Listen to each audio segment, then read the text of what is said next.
బావగారు బావగారు ఏంటి? అది ఇంట్లో సరుకులు అయిపోయాయి బావగారు.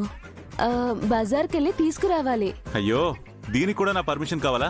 రేపు పెద్దోడ చిన్నోడా బజార్ కంటే వెళ్ళి ఆ సరుకులు పట్టండి. అన్నయ్య ఏంటన్నయ్య అన్నీ తెలిసి నువ్వే ఇలా మాట్లాడుతున్నావు? ఈ ఇంట్లో ఎంట్రీ ఎగ్జిట్ నీకు తప్ప మాకెవరికి లేదు కదా అన్నయ్య. ఓ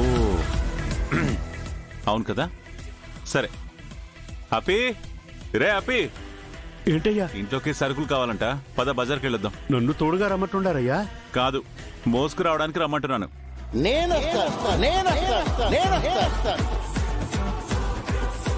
నువ్వెక్కడికి ఓనరు? అదే నీతో పాటు నేను బయటకు వస్తానంటున్నాను. బా, మేము సరుకులు తీసుకురావడానికి వెళ్తున్నాం. నేను అందుకే వస్తానంటున్నాను. ముగ్గురం ఎందుకులే, మేమిద్దరం వెళ్ళొస్తాం. మనిద్దరం వెళ్దాం శంకర్. నీతో సరుకులు మోయించడం బాగుండదు ఓనరు.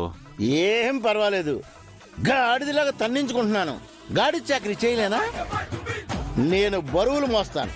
నువ్వు గాడిదవన సంగతి నాకు తెలుసు, కానీ ఎందుకు నీకు శ్రమ? ఇంట్లో ఉండొచ్చు కదా.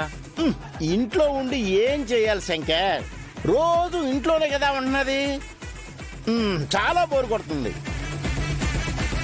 నీతో బయటకు వచ్చి కాసింత చల్లగాలి పీల్చుకుంటాను. చల్లగాలి కోసమా, లేకపోతే ఏటైనా జంప్ అయిపోదామనా? నిజానికి నా ప్లాన్ అదే శంకర్. అటు నుంచి అటే పారిపోతాను. ఊరుకో శంకర్. ఇన్ని దెబ్బలు తిన్నాక మనిషి అన్నవాడు ఎవడైనా పారిపోవడానికి ప్రయత్నిస్తాడా?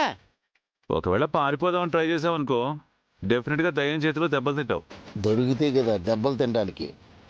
అయినా నువ్వు ఉండగా నేను ఎలా పారిపోతాను శంకర్? పద, వెళ్ళి నెల రోజులకు సరిపడగా సరుకులు తీసుకొచ్చేద్దాం. అంటే ఒక నెల ఇక్కడే ఉండిపోవాలని ఫిక్స్ అయిపోయావన్నమాట నువ్వు. నెల పడుతుందో 2 నెలలు పడుతుందో ఆ దెయ్యానికి నీకు తప్ప నా పోటీగాడికి ఏం తెలుస్తుంది? ఆలస్యం చేయకుండా ఆ డోర్ ఓపెన్ చేశాం శంకర్.